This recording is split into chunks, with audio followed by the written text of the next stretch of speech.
The statesman will invent cheap lies, putting the blame on the nation that is attacked. And every man will be glad of those conscience-soothing falsities and will diligently study them and refuse to examine any refutations of them, and thus he will by and by convince himself the war is just, and will thank God for the better sleep he enjoys after this process of grotesque self-deception.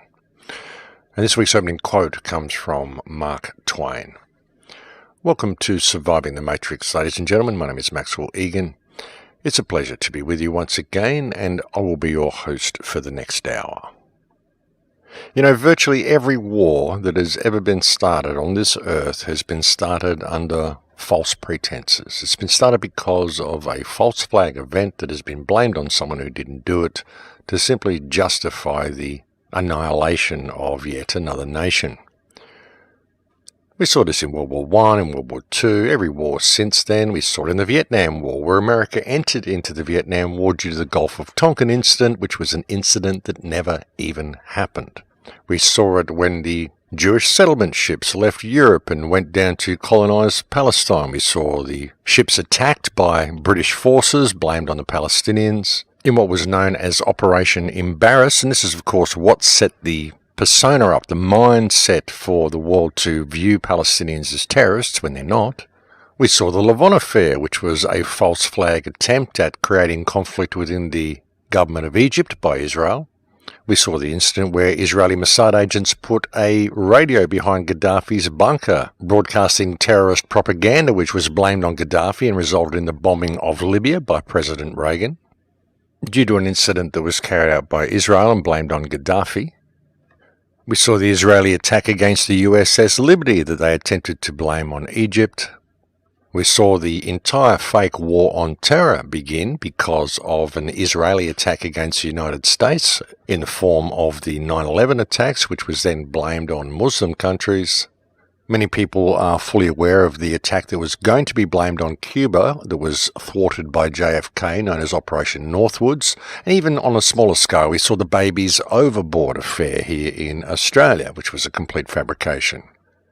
Now, when you really start looking at these things, folks, you find them everywhere. Virtually all terror attacks that have been staged recently have been false flag attacks, the Charlie Hebdo affair, even the attack against the pizza store with Pizzagate. I mean, it just goes on, and now we are seeing the same thing, the same situation contrived with the confrontation that is about to unfold against Iran. Donald Trump has simply cooked up false pretenses, is going in there to wage Israel's war for them, because Israel has always wanted to wage a war against Iran. This seems to be what Netanyahu lives for. And just last week we saw an incident where some Saudi vessels were bombed, probably by Israel, and of course it was blamed on Iran. This, of course, the one thing that they said, do not do this or we will want to go to war with you. So of course Iran goes and does it, naturally. No, of course they didn't, folks. It was set up to look that way. And you can always pick these things when they're going to happen, folks. Whenever the mainstream media says that there's a red line that the power that we are threatening must not cross, you can always be sure that they're about to cross that line themselves to create the excuse to go and attack the country. That's why they mention it on the news to begin with. They want you to make you aware that this red line exists, just so you'll notice when the people that they just warned not to cross it just suddenly happen to cross it right on cue and create the excuse that the government needs to carry out their attack. This is the way it works, folks, and it's like clockwork.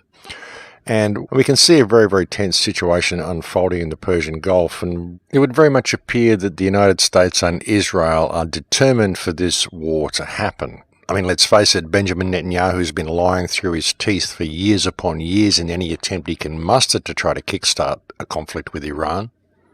And something very noticeable is that the fact that they have sent the USS Abraham Lincoln to the Persian Gulf. The Abraham Lincoln is an aircraft carrier, quite an old aircraft carrier, folks. It's about 30 years old and it's probably due for decommissioning. And that seems like an interesting choice of aircraft carriers to send to the Persian Gulf, and I would fully expect the USS Abraham Lincoln to be sunk in the Persian Gulf and blamed on Iran as a means of kickstarting the war against Iran. This, of course, will be crossing the line that they tell you not to cross. And think about it, folks. If there is a US war fleet positioned in the Persian Gulf threatening Iran with missile attack, the last thing Iran is going to do is to want to provoke the United States into bombing them. So if anything does happen in the Persian Gulf and any of those ships, such as the USS Abraham Lincoln, goes down, you can bet your bottom dollar that the event has been staged by either the United States or Israel, and it's a false flag event that has been designed to kickstart the war and provide the excuse for this to happen, to get the people behind it, to make the American people feel like it's justified to go and destroy yet another 10 or 20 or 50 million, however many people they can kill, and to go and destroy yet another nation and impoverish another group of people that never did anything wrong to the United States. The thing is, though, if the United States does attempt to kickstart this war with Iran, it's not going to go well for the United States. It's not going to be like the other wars, because if this happens, you can guarantee that Russia and China and Pakistan will get involved as well. And you could even see bombs falling on New York City and LA and cities in the United States. If Donald Trump actually pushes this war to begin, you could well see bombs falling on US cities. And it's going to be a very, very different situation than any war the Americans have experienced before, because all of the wars the United States have fought have all been fought on foreign soil.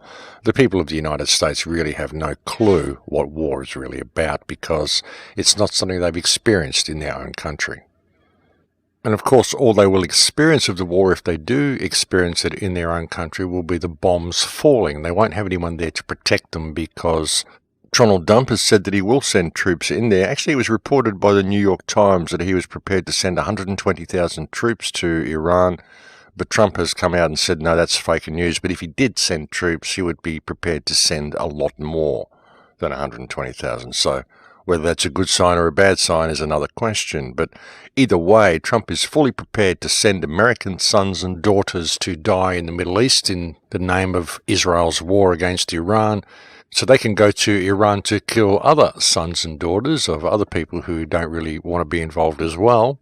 And of course the goal is to sacrifice as many of them as they can.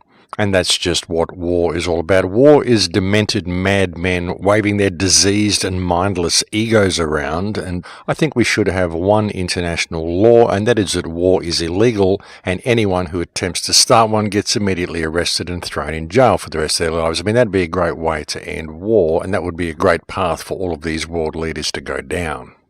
And honestly, folks, if you are in the military, quit, because your profession is completely and utterly stupid, and only stupid people are in the military, because the military is a very stupid pastime and a very unnecessary pastime created by stupid people for stupid people in order to go and do stupid things.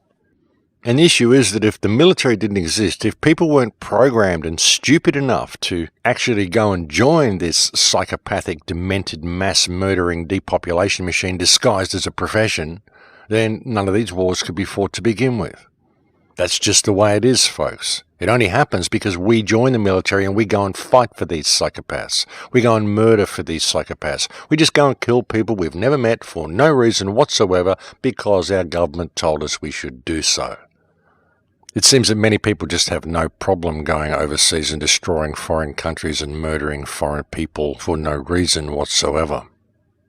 But if Donald Trump can push this, then you're going to see it coming to a town near you, which is a very, very dangerous situation. It's going to be a very, very world-changing situation if this happens.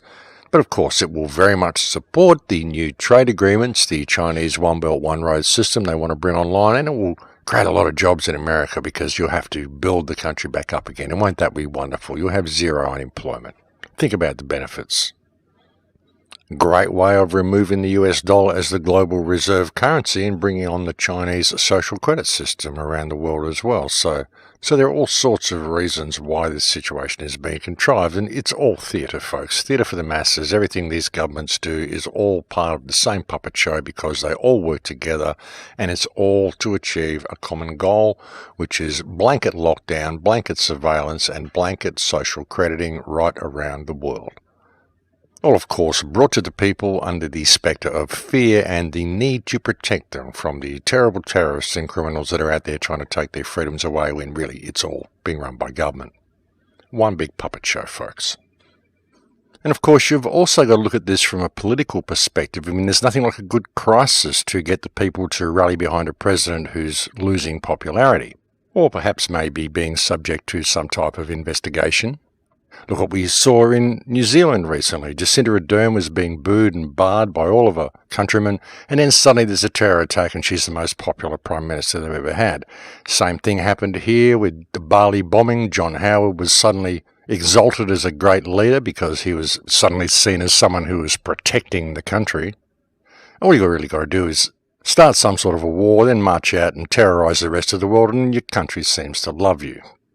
So looking at it as a political manoeuvre, the timing with this is impeccable as well. And you can imagine the human cull that will happen from any war that does break out with Iran. You know, if there is going to be a war with Iran, very simple, Trump should go and fight it himself. And so should Benjamin Netanyahu and the entire Israeli cabinet. These people, all the people, Bolton, all the people who want war, we give them all a ball-peen hammer and a bottle of water and a packet of noodles, perhaps one of those military ration packs. They can use that so they can sit down and have a snack for lunch, and they can all go on Christmas Island. We get all the people in Iran and Russia, anybody who wants to be involved in this war, they can all go onto Christmas Island as well. We give them all a ball-peen hammer and they can have their war. I mean, that's the way it should be fought, folks. We don't need these demented psychopaths destroying the world any more than what they've already done. And if anyone thinks Trump is your friend, just consider the fact that this brainless intellectual midget now wants to go and destroy another country, and he wants to send American troops over there to murder and to be murdered just because he thinks it's a good thing to do. And it's going to improve the world. It's a wonderful thing to do to the world, folks. I can see all sorts of gardens growing from this. I can see the whole world situation becoming all peaceful and fuzzy straight away, as soon as we start murdering another nation. I mean, what the hell is wrong with this moron? And how could anyone still be supporting such a brainless fool, honestly? Anyone who starts a war, folks, these people just are not worth the air that they breathe. They really are not. War is such a stupid pastime, waged by stupid people for false pretenses, and every war is the same. And any politicians who support these type of activities are simply idiots who need to be kept in kennels somewhere with lower life forms or something.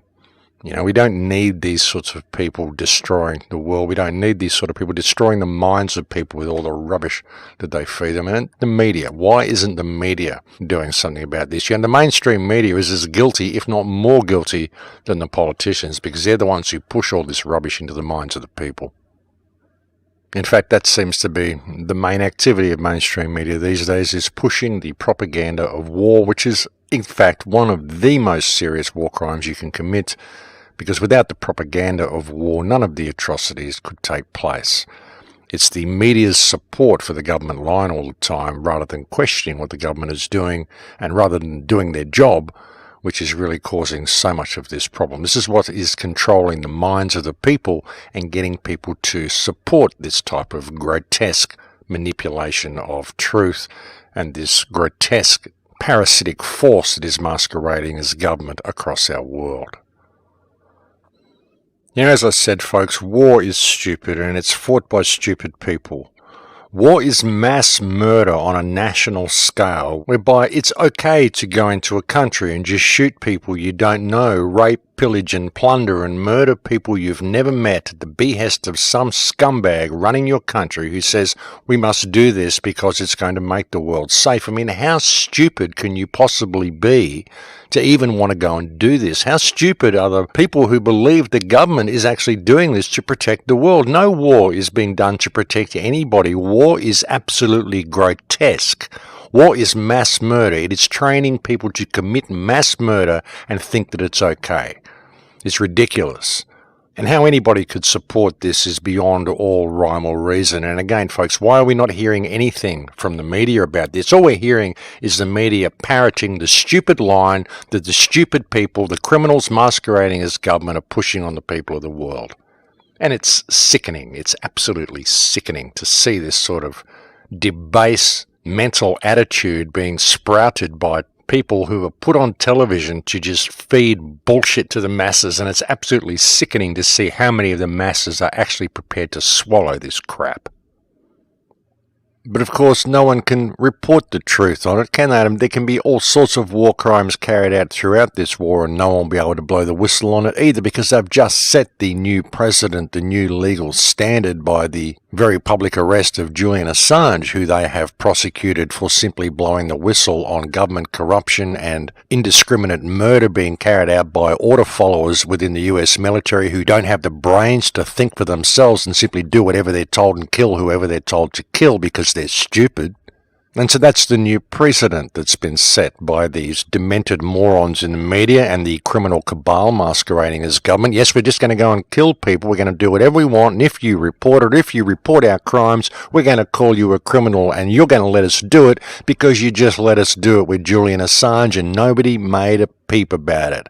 All the independent media did was throw their conspiracies out and say, well, you can't trust Assange, he's this and he's that. They don't even know, they have never met him, and the point is that it's a man who's been put in jail for telling the truth. That's the point. The point is that it's changed the entire international legal system. That is the point of the Julian Assange arrest, and that's the point that people don't seem to want to look at because they're just too stupid. But this war is going to take things to a whole new level, ladies and gentlemen. It really is. Riding on the back of the Assange arrest, riding on the back of Christchurch, riding on the back of all of the internet lockdown and destruction of freedom of speech and censorship that's happening all over the place. This is going to take things to a whole new level. But of course, it also takes the heat off everything else, doesn't it? I mean, not too many people are going to be worried about the 5G smart surveillance, prison systems, social credit reality being rolled out around them because they're going to be too distracted with this fake war that's just been manufactured against Iran. People will just sit there and eat popcorn and get excited about the bombs dropping the way they did in the Gulf War, and they'll just believe anything the media tells them and think that it's all good because they're just stupid and they support the government line. You know, people actually think Iran is a threat when nothing could be further than the truth. The real threat is the United States and Israel and the whole Western military system, and it always has been. And all you've got to do to verify that fact is look at the state of the world, folks. Look at how many people and how many countries that have been destroyed by this psychopathic system, and there's all the evidence that you need. But people don't see it, so they'll just sit there and they'll watch it and they'll eat popcorn and they'll just allow everything to go on around them and they'll just be distracted by the whole thing the way they always are. So it works on all sorts of levels. You know, all of this stuff is to distract us and to cull the population and to keep us believing that we actually need government here to protect us from all the problems that government creates itself to create the concept that we actually need these people. As once said by Plato, when the tyrant has disposed of foreign enemies by conquest or treaty and there is nothing to fear from them, then he's always stirring up some war or other in order that the people may require a leader. And no truer words have ever been spoken, folks, really. And that's the situation that we're in. You know, the real problem here is government, you know, and even with all of the animosity that I'm displaying against Cronald Blump, I mean, Flump is a puppet. He's a puppet of the whole globalist agenda anyway. All of these politicians work for the same people. It doesn't really matter if they put a different face on the coin. Ultimately, all roads lead to the same place in the end. And Clump's actions in supporting this whole international war machine should make that very obvious to everybody. You know, and it's not just the United States either. You know, you've got everything that I've just said about Israel, and it's the same in my country. I mean, this country is run by the same criminal cabal that sits in place everywhere else, the same criminal cabal that's in place run by whatever that thing is that they call a Prime Minister in England. And it's difficult to motivate the people anywhere. You know, I lovingly call this country Apathralia because of the complete failure of these people to notice what's going on around them and the whole she'll be right attitude of this country as their freedoms get stripped from them every moment of every day. I mean, we do have some groups that are forming here. We do have some people that are finally waking up out of their slumber and standing up and paying attention. But ultimately, when looking at the bigger picture, it's a pretty apathetic country overall, and it's the same in most places. So the only reason I'm directing so much animosity at Glump at the moment is because he is the one who is in control of the world military machine, the New World Order military machine, the globalist military machine that is the United States of America. And because he's the president, it doesn't matter how much of a puppet he is, doesn't matter how much bought and paid for he is, doesn't matter how many people think he's playing 4D chess and he can't do this and he can't do that and they have to prepare to do the right thing. You could actually just speak the truth. And anybody who's attempting to kickstart another war is not someone who's attempting to speak the truth. It's not someone who has any integrity or any compassion for humankind at all, and even why would we expect him to have any compassion for humankind anyway? He's been supporting the genocide of Yemen to a ridiculous amount for the last couple of years anyway, and he doesn't seem to give one single hoot about how many Palestinians are destroyed by the rogue state of Israel either, so his actions really do speak louder than his words. And it's disturbing to see how many people support him and how many countries support him as well. As I said, my own country, Australia, New Zealand, Britain, a lot of people are supporting this dramatic decline in human intellect that is the potential war with Iran. Good to see there's a lot of people that don't support it, though. There's a lot of people in the world that are up in arms about this. A lot of countries across Europe, a lot of people are saying, hey, no, this isn't right. So hopefully a lot of people will realise that the leaders of their countries simply don't have anybody's best interests at heart and that all these people are working for the same goal. Now, hopefully it will cause some sort of awakening to happen. It will cause the people to all put on yellow vests around the world and tell their governments that it's time for them to leave this environment and go live somewhere where they're not going to disturb the rest of the world with their warmongering antics and psychopathic anti-freedom, anti-life legislation that they seem to like to introduce everywhere under the pretext of keeping people safe from themselves. You know, if you really wanted to trace this whole thing back to its root cause, you could almost determine it as being a complete lack of empathy, the breakdown of empathy within the human mechanism, within human consciousness. Now, think of these wars. These are people living in houses, having bombs fall down from the sky, dropped by people they've never met, who are just destroying them for no reason whatsoever, simply because their government told them to do so. Now think about what it would be like if you're living in suburban LA or whatever and suddenly bombs start falling from the sky.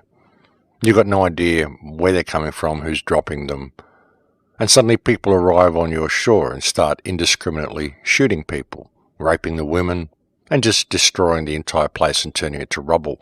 That is what war is. You know, war is governments making an agreement to go and depopulate each other's countries. During these wars, it's not military targets that get hit. They'll tell you it's military targets, but it's not. Look what they did to Iraq. They carpet-bombed Baghdad. Where were the military targets in that? Anything that moved was a military target. Look at what happened with the collateral murder video, the whole thing that's caused Assange to go to jail, the fact that these were Reuters reporters that were shot by these brainless morons in a US helicopter simply because they were carrying a camera. Oh, how stupid were they? They were outside and they were carrying something during a war. Well, it wasn't really a war. The war against Iraq wasn't really a war. It was just a slaughter of innocent people. It was an invasion, which is what the United States is doing now, sending a war fleet to the Persian Gulf and talking about sending troops into Iran. This is an open invasion of another country, a completely illegal move, a war crime, a war of aggression, being started by a brainless fool under false pretenses. It's the same thing, folks. And people will allow it because of their lack of empathy. They don't understand what it is. This is just sending sons and daughters in to kill other sons and daughters. It's sending people that have got no problem with anybody to war with other people who have no problem with them. That's what war is. You know, and if it was a real war, if they were really serious about it, if they really didn't like the Iranian government, they would just go and bomb the Iranian government buildings. That's what they would do. But they don't do that. They'll bomb everything except the government buildings. The way they've done in Syria, the way they did in World War II with England and Germany. They bombed the entire countries. They bombed Berlin to rubble. They bombed London to rubble. They bombed Dresden to rubble. But they didn't ever hit the Reichstag. They didn't ever hit number 10 Downing Street. They didn't ever hit Buckingham Palace. They didn't ever hit any of the key buildings of the people who were actually running the war. All they did was impoverish and destroy the civilians and destroy all of their homes, destroy all the infrastructure, just destroy the country to bring the economy back online so all the people could go to work after the war, rebuilding the country, and they could all borrow money from the banks to do it, the same banks that lent the governments the money to start the war to begin with. The whole thing is a scam, folks, and that's all this is. That's all this whole posturing against Iran is. It's just more depopulation by psychopaths that are carrying out the same agenda under false pretenses, and the people that are letting them do it because of the lack of empathy of the people. People have just been trained to remove this from their consciousness. It's just not something that they think about. People look at war and they don't look at it on a human level. They look at it on a political level. They believe the rubbish that the media tells them. They believe that these countries are actually a threat to them when they're not. It's just the governments, folks. It's the governments working together to depopulate their countries, and they use their own people to do it. Now, the soldiers that go away to war, they get built up as being this great thing, going to serve your country. Go and look at the suicide rate of war veterans in the United States. When these people come back from the war zones, the government views them as potential terrorists. They're treated as wonderful people when they're going off to war and when they're in military service, and they get all sorts of discounts at airports and all sorts of stuff. But as soon as they leave military service, they're treated as potential terrorists. Many of them are homeless, and many of them can't get war pensions. They're psychologically damaged, and they are completely discarded by the government because the government doesn't care about them. As once said by Henry Kissinger, military men are dumb, stupid animals to be used as pawns in foreign policy. That is what they think about soldiers, ladies and gentlemen. So if you're in the military, quit. Because all you're doing is being trained to be a murderer at the behest of a psychopath who wants to destroy the world, because that's what war is about. It's not about protecting your country. It's about destroying the old world, destroying the old infrastructure of what we can find of these past civilizations, such as Tartaria. It's destroying all of this, and it's about destroying people, destroying cultures, destroying infrastructure, destroying any trace of the past, and removing people of their roots, and bringing about blanket control, blanket censorship, blanket surveillance, and blanket everything across this world. And they're all working together to do it, folks. Government is not your friend. It doesn't matter what country you're in. Your government is not your friend. If your government was your friend, they'd be talking about things in a real way. They'd be calling these wars for what they are. They would be spilling the beans and saying just how contrived this whole situation is. And if, they're scared that they're going to get assassinated for doing so, they shouldn't have got the position to begin with. If they're not going to speak the truth, then they shouldn't be there.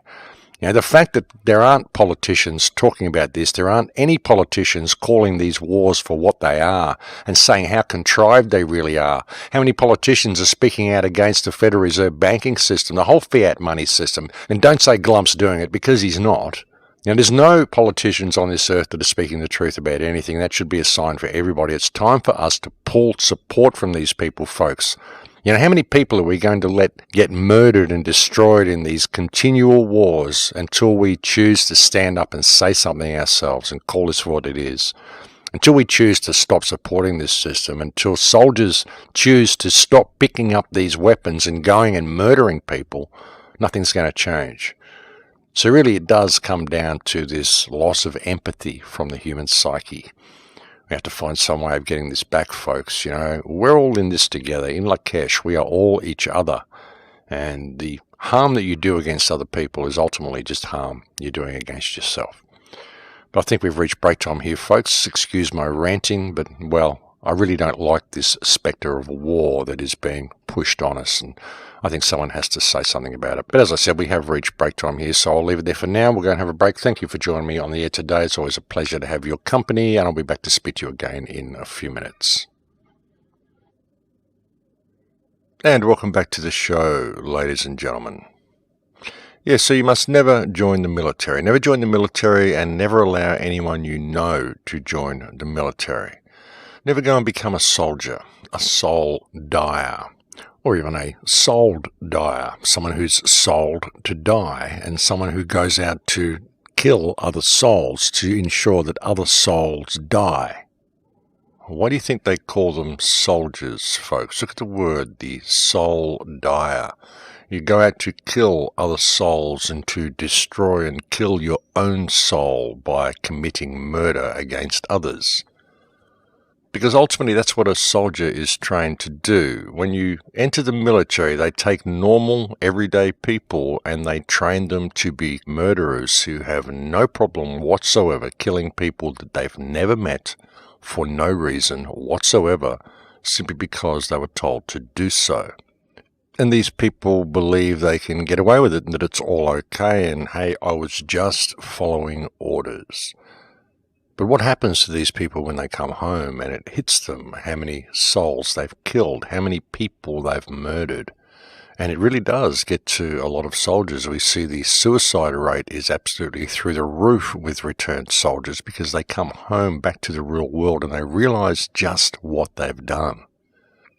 You know, and you're out there in a foreign country and there comes a foreign combatant, which is really just a person who's picked up a gun to try to defend his country against the force of mass murderers that are invading it, who are killing people indiscriminately.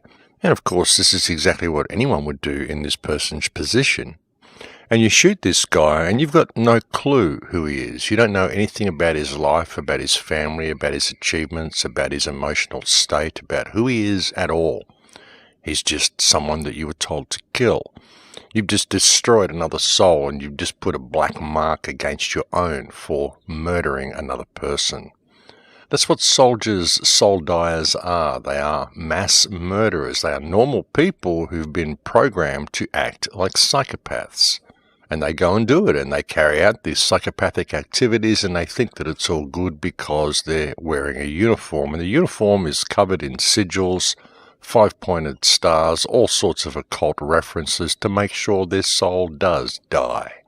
So you should never go and become a soul dyer for a corrupt and criminal government. And folks, you know your government is corrupt and criminal because it wants to wage a war. Any government that wants to wage a war is a corrupt and criminal government. That's a good rule of thumb. As soon as your government tells you you need to go to foreign shores and go to another country to murder people in order to keep your own country safe, you know you're dealing with a bunch of lying scumbags who need to be removed from office and put in jail. As I said, it's a good rule of thumb. And it works in our own countries as well. I mean, it works as far as domestic terrorism laws go as well, folks. You look at what the governments are doing to allegedly protect us from terrorism. They're removing every single right that you have, putting in mass surveillance systems because they need to know everything about everybody because the guy around the corner may be a suicide bomber or some mad terrorist who's going to shoot up a mosque or a shopping centre or a school, and it's all contrived by government, folks. The whole thing has been set in place by the criminals who are running the system in order to just lock the human race down into this ultra surveillance system. And the depths of this surveillance system is just going to freak people out. It really is. I mean, with the 5G stuff that they're putting in place, all of this 5G surveillance, it isn't just looking at your social crediting scores. It isn't just noticing how you walk or how you talk or what you look like or how you dress. It's also registering your heartbeat, your body temperature, your perspiration rate, all sorts of stuff so they can see if someone's even a little nervous in their company. Now, when cash is removed and it's all to do with social crediting and you cannot buy or sell anything without a card or a chip, then we are in a complete lockdown. We're in a prison system from that point on. Whether you're a criminal or not, you're all treated like criminals, and we're in a prison system just by being out and walking around in the open. That's what these parasites are doing, folks. And government are parasites. That's what these mass murdering parasites are doing. I don't care what you want to call them. I don't care how much respect you believe you should have for politicians. These lying scumbags are parasites, and they're locking the entire human race down so they can get away with the murder and the criminal activities that they continue to carry out, because all of this stuff is contrived by these people, folks. You know, and this whole system is being put in place in order to protect the criminals at the top so they can continue to carry out their criminal activities. That's what it's all about. None of it is being done to keep people safe. It's all being done to protect the so-called elite, who we shouldn't even be referring to as elite because they're not elite. They are parasitic scumbags. They are the scum of all society. They are the bottom of the barrel, and we shouldn't be giving these people any respect at all. But this is what's happening, folks. This is what this whole thing is becoming.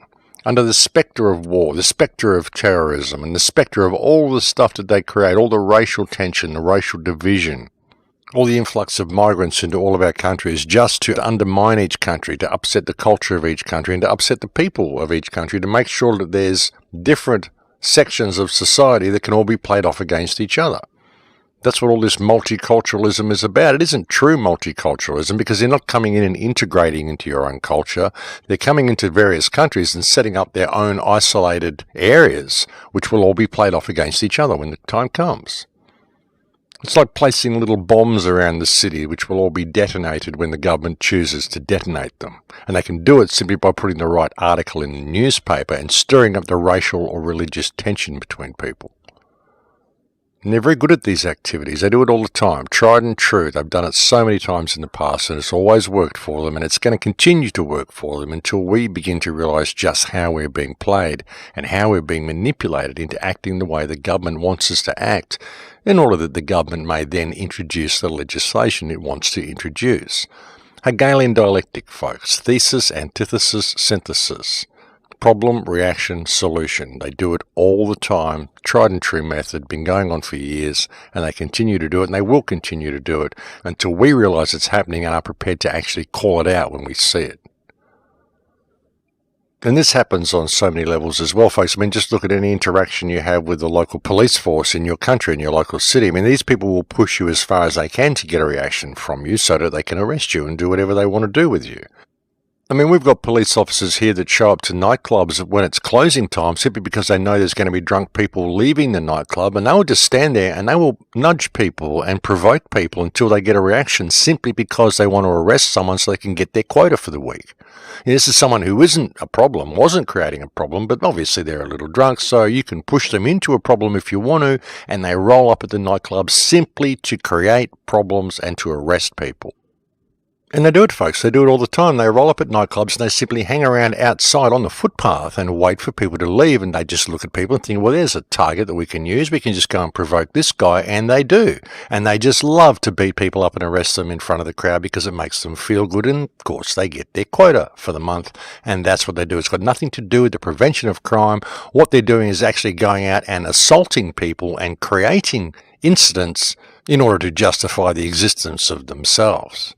Scumbags, folks. Complete and utter scumbags. And certainly not anybody who's there to protect society. In fact, quite the opposite. And society would be far better without these type of people. I mean, sure, we need police of some form, but not the scumbags that are populating the force at the moment. Absolutely not. But this is the type of activities that these people get up to, and they've always got it well planned. Why do you think the riot police always show up at a protest? Why do you think they call them the riot police, and why do they show up at a peaceful protest? I mean, there's no riot happening, it's a peaceful protest, and then the riot police come because they're going to start a riot. That's what they do. That's why they call them the riot police, because they're there to start a riot. They do it right on cue. The mass media scumbags come down there and lie through their teeth and put this story on TV so all the people will think the protesters are just violent, out-of-control scumbags who we shouldn't listen to, when really it's the other way around. The government and the police are the violent, out-of-control scumbags, and this is the way they play it. Every time, folks.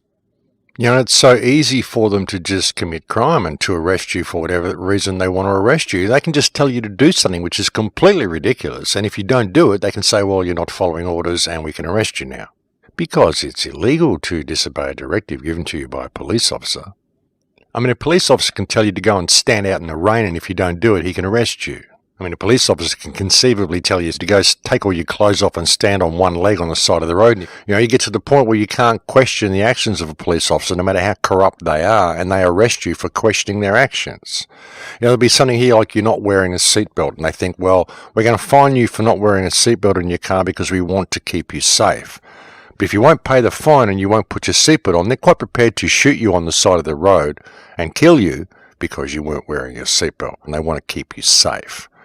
That's the thing, folks. They will kill anybody. They will push it to the point that they will literally kill people for not following their orders when they're claiming that they're doing these things and putting these orders on the people in order to keep them safe. That's how demented these people are. I mean, modern police officers are terminally stupid, ladies and gentlemen. They really are. And if you think the police aren't terminally stupid, then just ask why don't they ever question the politicians for their actions. I mean, look at the way they literally fall over themselves to protect politicians no matter what they do, and then ask yourself whether these people actually have any brains. They don't. They're just trained to follow orders, and they think that they're very good and intelligent. They're being a good little lapdog if they do the right thing and do whatever the politician says, and they jump on command. This is the sort of people that are going to be running this whole social credit system, and this is the sort of rules they're going to be putting in place for people if we don't stand up and call it now. And we have to stand up and call it, folks. I mean, I've been putting out this message on the air for 10 years now on the radio, 11 years on the radio. Well, I'm into my 11th year anyway. And still, people just aren't standing up and calling it. And it's getting to the point now where our backs are almost against the wall. And in another 18 months to 2 years, we're not going to have any way out of this system that we've allowed to be created around us. So it's very important that people start paying attention now. It's very important that people get active in this whole 5G stand that we're attempting to make around the world. And it's very important that people withdraw support from the military, withdraw support from any government that is supporting military action in any shape or form, because military action doesn't solve anything. Military action is simply soul sacrifice. Military action is mass murder on a national scale, being forced upon people by psychopaths and parasites masquerading as government. That's what it is, folks, and we can call it. We can stop it if we call it. And so it's time that we did. And people seriously need to put down their division with everybody else. They really do. If this so-called truth movement or so-called resistance is going to have any effect at all, people have to put down their division and allow other people within the resistance to think differently. Stop attacking people who have different perspectives, different ideas, different versions of how things may have gone down. If we can't discuss things and put things on the table for open dialogue, then we're never going to get anywhere. And the last 5 or 6 years of the so-called resistance has shown that to be very much the case. The ego that people have developed simply by adopting belief systems such as the Flat Earth Movement, the incredible ego of the Flat Earth Movement, daring to call anyone who hasn't closed their minds into the Flat Earth belief system as being diet truthers and diet woke, the division that this has created and the absolute brick wall these people have put up to any type of active resistance and then getting involved in any type of active resistance because they've completely divided themselves off from the rest of the world via their ego. It's been phenomenal to see. The amount of division and the amount of animosity and hatred and the amount of accusations that come from people simply because they disagree with other people about finer points of whatever it is, some detail of something that they don't even know the truth about anyway, because nobody really knows the truth about anything because none of us are in a position to know the truth about anything. And all the information we got has been falsified and rewritten and given to us simply to create a lot of this division, I would suggest. A lot of the rabbit holes that are out there for us to go down are there simply to keep us running down rabbit holes and arguing with other people. It achieves the perfect result for the powers that believe they be, allows them to roll this whole system out. Even the amount of animosity we're seeing on social media now, the amount of hatred and bullying we're seeing on social media, which has all been created by creating all of these rabbit holes for people, giving all these different ideas for people, encouraging others to fight about them and, don't just disagree, really, really argue about it. This is like what you saw with me with the Christchurch thing, simply because I had a different perspective. It wasn't any discussion. It was not attack the guy, put the knife in the heart, take him out the back and crucify him because he thinks differently. That's the attitude that's been promoted, which allows all of this blanket censorship and control to come out. You've quite literally got troll farms running that are being run by Israel, being run by the CIA, where people will sit there and they'll watch your video clips and you'll have people come in there and totally support you and really, really promote what you're saying. And then other guys come in there and completely hack down what you're saying. And usually it's two people sitting at the same table in Langley or in Israel. Sometimes it's actually the same person on two accounts that are just there to push both sides because they want to encourage the fight. They want to encourage the argument. They want to get people to rally behind one argument and people to rally behind the other. And it's all done by design. All done to create division, to create animosity, and just to keep people distracted from looking at the big picture, to keep people tied up in argument rather than activism. And they always control it, folks. They always design it in such a way that's going to serve themselves. We even saw Trump saying now that the White House is putting out an app that they want you to report any social media censorship that's happening because of political viewpoints. So they've taken censorship and they've wrapped it up in the left and right political viewpoint under the pretext of actually doing the right thing. And of course, it'll simply be according to your political preference, because Trump doesn't want people who are promoting him to be censored for political bias because they're supporting him. But it won't be people in the truth movement. It won't be people who are actually calling both sides of the government out as being the criminal scumbags that they are. It'll only be people who are supporting either the left or the right. So you can see how they tailor these things to make them look like they're actually there to prevent censorship, but really it's simply being put in place to refine the form of the censorship and make the censorship appear that it is being bipartisan across the board and unbiased, when really what it's all about is promoting just the government line and dispelling any criticism of the government line. What it's about is vilifying anybody in the resistance as being fake news and pushing them under the carpet and just brushing the truth aside. All the world is a stage, ladies and gentlemen, and all of these manoeuvres are politically motivated, and they always have a deeper undertone. But as I said, folks, if you really want to look deeper at this and you really want to look at what the world situation is, as I said earlier, it really comes down to the removal of empathy from the human condition. Because if people still had empathy, none of this would happen. Even the division that gets created in the so-called truth movement, the division that is there between the flatters and the globers and the thisers and the thaters and whoever, if people had empathy, then these divisions wouldn't exist. People wouldn't be prepared to go and simply nail someone to the wall and crucify them and hack them down and destroy them as much as they can simply because they had a different opinion to them. All of this attitude has been promoted by the powers that believe they be. It's been promoted by those who control social media, and it's all been done to put people against each other. Now, all of these activities are all designed to stroke people's ego and to promote the concept of superiority in people. If you adopt a certain belief system, then you're superior to the other people. They're lesser people. They don't really know as much as you know. You've got to be nice to them, be kind to them, but, well, don't worry about it because they'll never be as smart as you.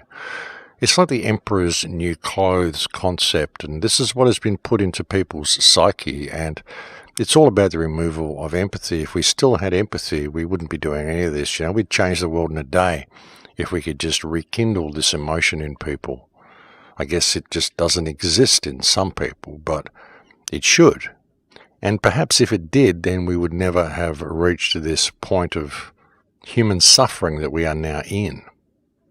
And it may not appear like it's human suffering to you. You may be living in a nice suburb in a comfortable city somewhere, but if you step back and look at the world, folks, most of us are living in these comfortable environments at the expense of other people. And that's really not acceptable either, because there's no reason why anyone on this earth should be living their life in a state of discomfort, not in these days. There's no reason for any country to be subject to war. There's no reason for any people to be subject to poverty or starvation or scarcity. There just isn't any reason for this to happen. It's all contrived and designed by politicians to be that way, to create the type of environment where we believe we need these type of people to protect us from this sort of thing ever happening to us, when it's all been designed by them to begin with. And if we had empathy, and if we were allowed to express that empathy towards our fellow human beings, none of this would be here. None of this situation could continue. None of it would be tolerated. We'd change the world in a single day, simply by reconnecting with who and what we are. And this is something that I've been saying on air since the very first show that I did back in 2008. It's certainly been a long, slow path to get here, but I guess someone has to do it, and that's why I continue, and that's why I will continue doing it. And a lot of people ask me why I bother doing what I do. Do I really believe that I can make a difference? And I guess really when it comes down to it, folks, is what I believe in is the power of the human spirit. What I believe in is man's ability to wake up to who and what they are. I believe that everybody has an innate power within them. Everyone has this incredible creative spark. There's a reason for them to be here. Everybody who's here, there's a reason for them to have been born at this particular time. And everyone has a unique creative genius of their own, whatever that may be. If we had a real education system, these things would be found in people. These traits would be found, they'd be nurtured, they would be encouraged. And people would be put in situations where they can find their own creative genius and allow that to blossom and allow what they can do to help the world just happen by matter of course. And I think it would happen by matter of course. People want to create. People want to be seen as someone creative, and they want to be able to express themselves. People don't do it because they often don't know what it is. A lot of people think they just don't fit in because they've never really been allowed to find themselves. and find out what their own unique creative spark is.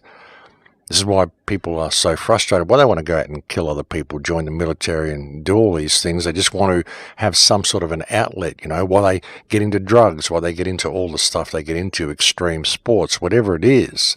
These creative outlets, these expressions they want to have, because they simply have never been able to find that unique spark within themselves. They were never encouraged to do so. They were always trained to think within a certain box through the education system. And that is what has created so much of the problems that we see in the world today, simply because people have never been allowed to find themselves. And that's something that I've always encouraged in this radio show, something I've always said. The real problem that we have is that people simply do not know who and what they are. And as soon as people discover this, the world will change. It will change for them personally, and this will create ripples which will ripple out and change the world around them. We all have the ability to do this, folks, and that's why it's no point looking for someone else to come and save us. There's no point thinking that anyone can save us, because there's no one who can really discover ourselves for us.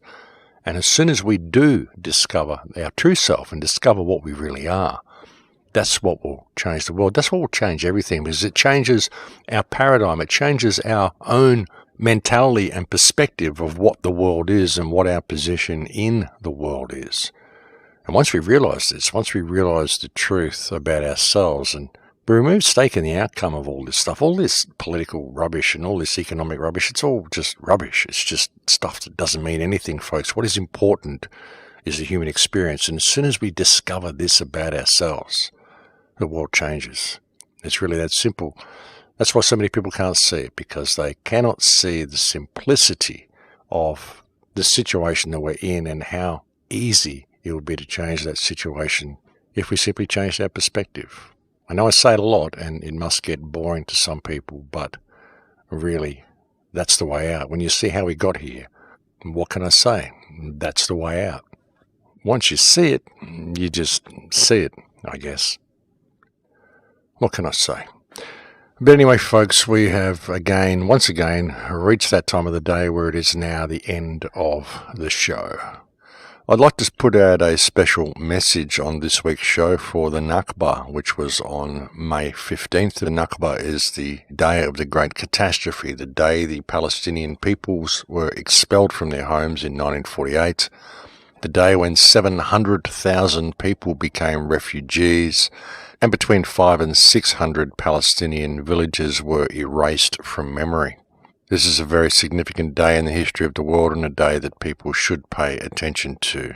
It was the day the rogue state of Israel was set up, illegitimately as it is, and the day when the modern world of government-sponsored terrorism began in earnest. A very, very significant day, so I'd like to put out a message and send out my very heartfelt thoughts to the people of Palestine. As I think I mentioned on a previous show, I'm going to be speaking in Brisbane on May 30th. I think I said April 30th on the last show, but obviously it's not April 30th, folks. That was last month. It's going to be May 30th. I'll be speaking in Brisbane. I think the event is at the Newnham Hotel, but I'll make sure there's details regarding that on the website. I'm going to be speaking there again with Natalie Vera and with Paul Seals, and Ray Broomhall, the barrister, will be joining us via Skype as well. I did hope to have Ray on the show this week, but I've had enormous amount of internet problems this week. It really has been quite bizarre, folks. Very interestingly, as soon as we did the 5G protests in the valley here, most of the internet seemed to go down for most of the people in the area. Perhaps they're trying to encourage us to want to get 5G rather than the phone lines.